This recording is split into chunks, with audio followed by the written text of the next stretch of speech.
Merhaba, kanalıma hoş geldiniz. Isparta ziyaretimizden bir kesit sunuyorum size. Burası Isparta'nın Gelincik köyü. Bu köyü ziyaret ettik ve bir miktar gül satın almak istediğimizi söyledik. Oradan köylülerden biri, Gelincik köyü sakinlerinden, "Abla, 1 kilonun 2 kilonun lafı olmaz, gir bahçeden topla, kimse de sizden para istemez" dedi. Buradan çok teşekkür ediyorum, haklarını helal etsinler. Biz de ihtiyacımız olan kadar topladık. Yaklaşık 750 gram topladım. O güllerden size güle dair çok güzel tarifler de paylaştım. Kanalımda mevcut. Bu videomuzda da 2 farklı yöntemle gül sirkesi nasıl kurulur onun tarifini paylaşacağım. Burada görmüş olduğunuz ince bir tabakada sirke anasıdır. Hadi şimdi tarifimize başlayalım. İnşallah biz de sirkemizde muvaffak oluruz. Size de güzel bir tarif çıkarmış olurum. Bu 5 litrelik bir kavanoz. Benim burada toplam ayıklanmış 550 gram gülüm var. Bunun tahmini yarısını kullanacağım. Güllerimi temizledim, yıkadım, kuruttum.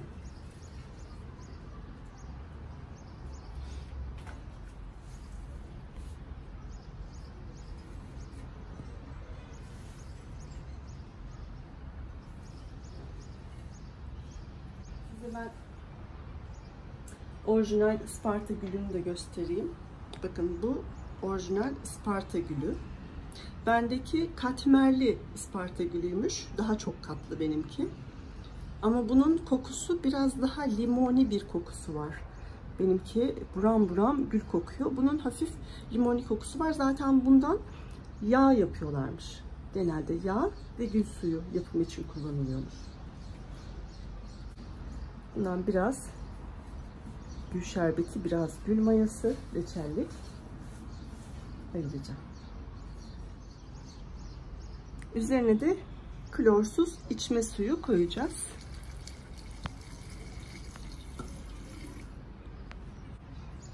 Şimdi bir miktar su koydum. Şimdi üzerine bal ekleyeceğim. Karıştırması kolay olsun. Gerçek bal kullanacağız.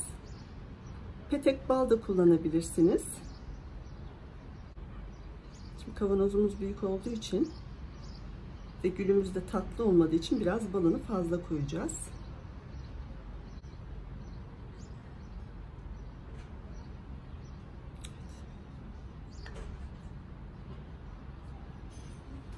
Üç yemek kaşığı koydum.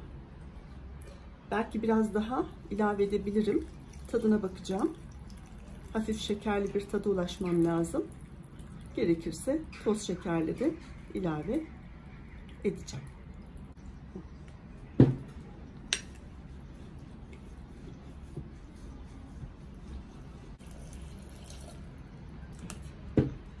Şöyle 4 parmak üzerinde boşluk kalacak şekilde suyumuzu ilave ediyoruz. Mutlaka karıştırma işlemlerinizi tahta kaşık veya silikon kaşıkla yapmanızı tavsiye ederim. Tahta kaşığın da temiz olması ve ilk kez kullandığınız bir kaşık olmasını tercih edin. Şekerlemesi yapabilir miyim? Evet, Simay'ın da bir gül şekerlemesi tarifi var. Onu da sizinle paylaşsın. Bir yemek kaşığı daha bal ilave ettim.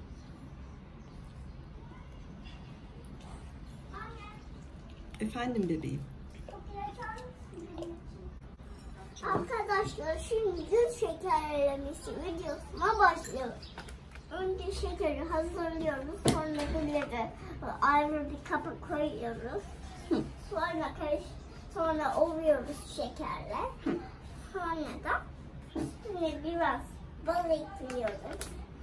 Sonra da kaşıkla karıştırıyoruz. Sabah akşam hiç durmadan karıştırıyoruz. Ama sabah akşam açıp bakacağım. Bakın. Aroması güzel mi? Evet, aroması nasıl? Kokusu nasıl Simay? Bir burnuna al, bir kokla bakayım. Daha sonra üzerine çift kat mendil koyuyoruz. Ağzını güzelce kapatıyoruz. Benimkinde de güneş görmeyen serin yerde bekletiyoruz. Gözümüzün önünde olursa daha iyi olur. Sık sık sabah akşam en az 2 kere karıştıracağız. Diğer yöntemle kuracağımız gül sirkesi tarifine geçmeden önce beni buraya kadar izlediyseniz ve videolarımı da beğeniyor iseniz videolarımı beğenmeyi ve yorum yazmayı unutmayın, olur mu? Beni hangi şehirden izliyorsanız, hangi ülkeden izliyorsanız ya da küçücük bir emoji de koysanız bizim için çok değerli.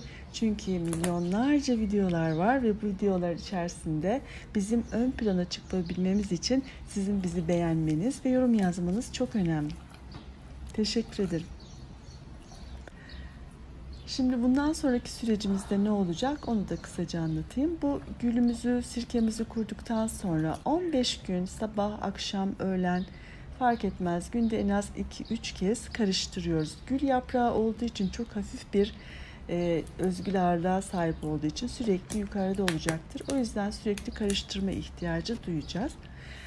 15 günün sonunda eğer hala gül yapraklarımız dibe çökmediyse bu süreçten sonra gül yapraklarımızı süzeceğiz. Süzdükten sonra içine ev yapımı sirke ve evinizde varsa sirke anası koyacağız ve ağzını kapatacağız ve bekleyeceğiz. 1 ay, 2 ay, 3 ay sirke anasını oluşturana ve sirke anası dibe çökene kadar takip edeceğiz.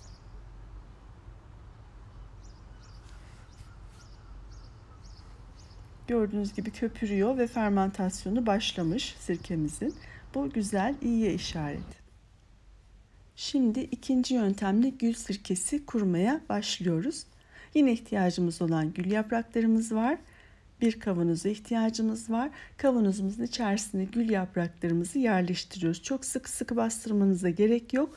Kavanozun hacmini doldursun, yeterli olacaktır. Çok sevgili Ayşe Hanım'ın bana vermiş olduğu alıç sirkesi, bir miktar alıç sirkesi de koyacağım. Sizin evinizde hangi sirke varsa onu kullanabilirsiniz. Üzüm sirkesi olur, nar sirkesi olur ama gülün o keskin güzel tadını kesmeyecek bir sirke olursa daha iyi olur. Elma sirkesi ve üzüm sirkesi iyi olacaktır. Bu sirkemi de komşum Ayfer Hanım verdi. Çok teşekkür ediyorum buradan Ayşe Hanım'a ve Ayfer Hanım'a.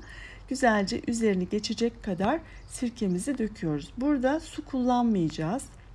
Burada bal kullanmayacağız. Sadece sirke ve gül yaprağı kullanıyoruz. Yine güzelce karıştırıyoruz.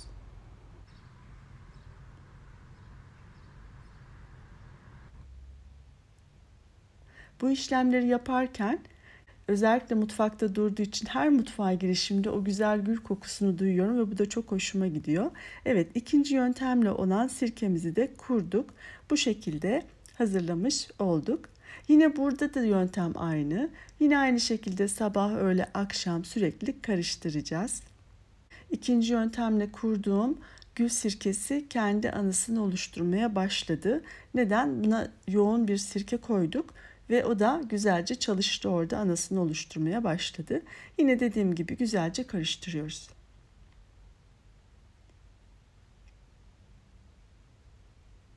Eğer anasını oluşturmaz ise 15 gün içerisinde yine burada da aynı şekilde güllerimizi süzeceğiz. Ağzını yine tülbentle kapatacağız. Yine bekleyeceğiz. Kendi anasını oluşturmasını bekleyeceğiz. Ve ananın dibe çökmesini bekleyeceğiz. Ondan sonra içerisinden anayı çıkartıp kullanmaya başlarız. Şifa olsun hepinize. İnşallah dediğim gibi videomu beğenmişsinizdir. Beğendiyseniz beğenmeyi ve videolarımı paylaşmayı unutmayın. Sevgiyle kalın, hoşça kalın. Bakın 11. gün ve orada sadece sirkeyle kurduğum gül sirkesinde anısını oluşturmaya başladı. Bu videonun devam videosunu da çekeceğim. O süre içerisinde kendinize iyi bakın. Sevgiyle kalın, hoşça kalın.